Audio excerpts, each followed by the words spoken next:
President signs a bill banning Iran's controversial pick for a new UN ambassador from coming into the United States, but includes a very big caveat. The president saying in a signing statement that he's taking the legislation as guidance, but he's not necessarily going to enforce it. The bill is meant to keep Hamid Abdulabi from coming into America. He was a member of the Muslim student group that held 52 Americans hostage for 444 days during the 1979 Tehran embassy takeover. J. Christian Adams is a former attorney for the Department of Justice and PJ Media legal editor. Chris, good to see you. And so the president, so why sign it into law? Only to say, like, literally at the same time, this is all about Abdulabi. And so at the same time he signs it in, he's saying, yeah, but I don't really have to abide by it at all.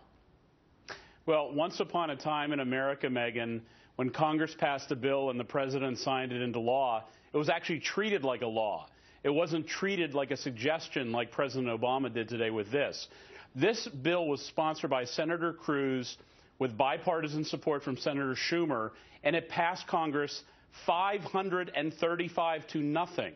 You know, this is a president who talked a big talk during campaigns about the importance of following the law, but he simply says he can take it as a suggestion. I mean, this is what the Privy Council does for the King of England, is they make suggestions. Laws are laws in this country, and the president has an obligation to follow the law and not let this unrepentant Iranian terrorist into the United States. Well, what about, you know, President Bush signed way more signing statements, offered way more signing statements than this president has. It was something like 161 with President Bush.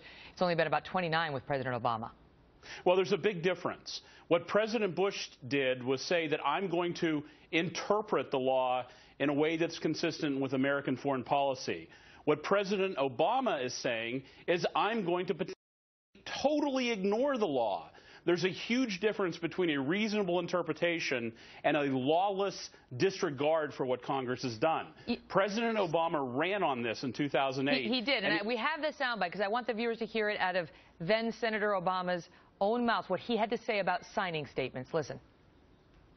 What George Bush has been trying to do as part of his effort to accumulate more power in the presidency is he's been saying, well, I can basically change what Congress passed by attaching a letter saying, I don't agree with this part or I don't agree with that part. I'm going to choose to interpret it this way or that way. That's not part of his power. But this is part of the whole theory of George Bush, that he can make laws as he's going along. We're not going to use signing statements as a way of doing an end run around Congress. Really? Yeah, it's totally embarrassing hypocrisy from this president. And this isn't about some small matter. This is about an Iranian terrorist who participated in the American hostage seizure in the 1970s. The Iranians are completely unrepentant about this hostage situation. They've never paid their civil judgments.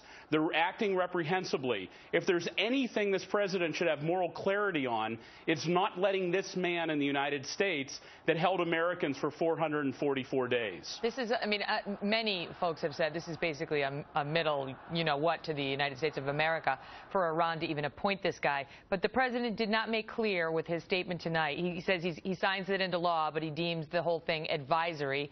But he doesn't make clear whether he's going to follow the law in this case with Abdulabi or not. They had prior suggested that Abdulabi's not coming in. We'll see in the future. J. Christian Adams, great to see you. Happy Easter. You too, Megan.